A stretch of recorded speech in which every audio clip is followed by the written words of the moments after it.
The FIRE movement, financial independence, retire early, has a clear promise. Accumulate 25 times your annual expenses, withdraw 4% per year, and you'll never need to work again. For many people, this number is around $1 million to $1.5 million. Hit that target, and you're free. Seneca, who died in 65 AD, was one of the wealthiest individuals in the Roman Empire. His net worth, adjusted for modern equivalents, likely exceeded $300 million. He had more financial independence than most FIRE followers will ever achieve.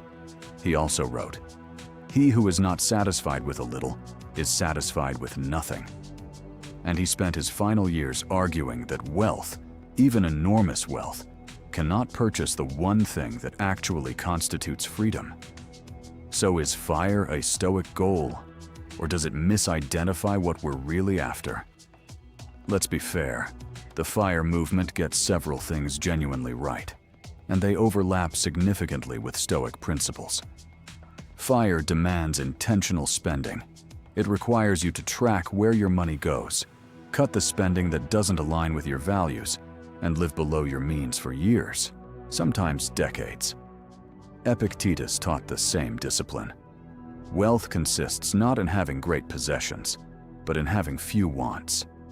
FIRE also rejects the default path, the 40-year career, the mortgage that never quite gets paid off, the retirement that arrives when you're too tired to enjoy it. Stoics were equally suspicious of social defaults. Marcus Aurelius consistently warned against being swept along by convention rather than choosing your own direction deliberately. And FIRE creates optionality. When you don't need your employer's paycheck to survive, you can leave a toxic job, take a risk on your own project, or say no to things that compromise your values. That kind of freedom the Stoics would have recognized and respected. Here's where it gets interesting. The FIRE movement, at its core, is a calculation. Accumulate enough assets that passive income exceeds expenses. The end state is a number. Hit the number, stop working, and begin your real life. Stoicism rejects the premise that a number can deliver what FIRE promises. The Stoics made a sharp distinction between external goods, wealth, reputation, health, comfort, and virtue, which they considered the only true good. External goods are what they called preferred indifference. They're nice to have, they make life easier, but they cannot by themselves constitute a good life. Only virtue, wisdom, justice, courage, and self-discipline can do that.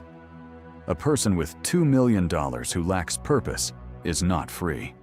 They are simply a person with $2 million and no purpose.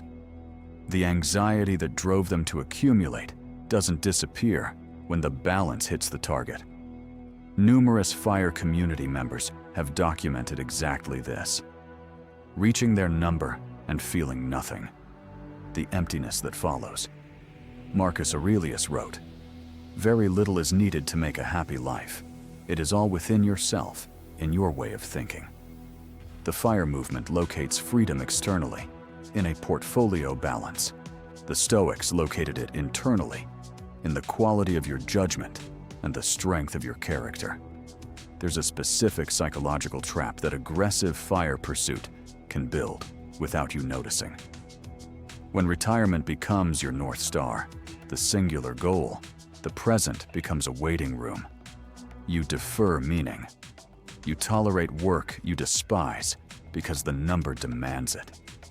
You optimize spending to the point where you stop enjoying the life you're living in, service of a life you might enjoy later. The Stoics called this aversion to the present a category error. Life is happening now. The years you spend grinding toward FIRE are not a prelude to your real life. They are your real life.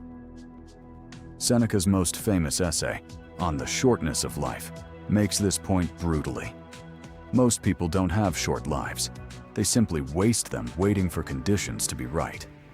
There's also the identity question. Work, meaningful work, provides structure, mastery, relationships, and a sense of contribution. These are not small things. When FIRE is achieved purely to escape, without something purposeful to walk toward, early retirement often becomes its own kind of emptiness. Here's what changes when you apply Stoic thinking to the FIRE framework. The goal isn't to accumulate enough to stop working. The goal is to accumulate enough that you only do work worth doing. This is a meaningful distinction. The Stoic equivalent of FIRE isn't a retirement number. It's what Stoics called autarkia, self-sufficiency. Not, I never have to work again, but I am not economically coerced into choices that violate my values. That might happen at $500,000 in some circumstances. It might not happen at $3 million in others. The number matters far less than what you're doing with your freedom once you have it. Marcus Aurelius ran an empire. He didn't retire. Cato the Elder farmed his land and served Rome into his 80s. Seneca wrote prolifically until his forced suicide. None of them were working because they had to. All of them chose engagement over idleness, because virtue, for the Stoics, was not a passive state. It required action. Pursue financial independence, aggressively. Build savings, invest consistently, reduce unnecessary expenses, and reach the point where your time is yours.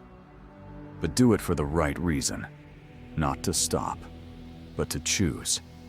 Not to escape work, but to select only the work that expresses your values and develops your character. And while you're building, don't defer meaning. The Stoic investor doesn't treat the present as a sacrifice.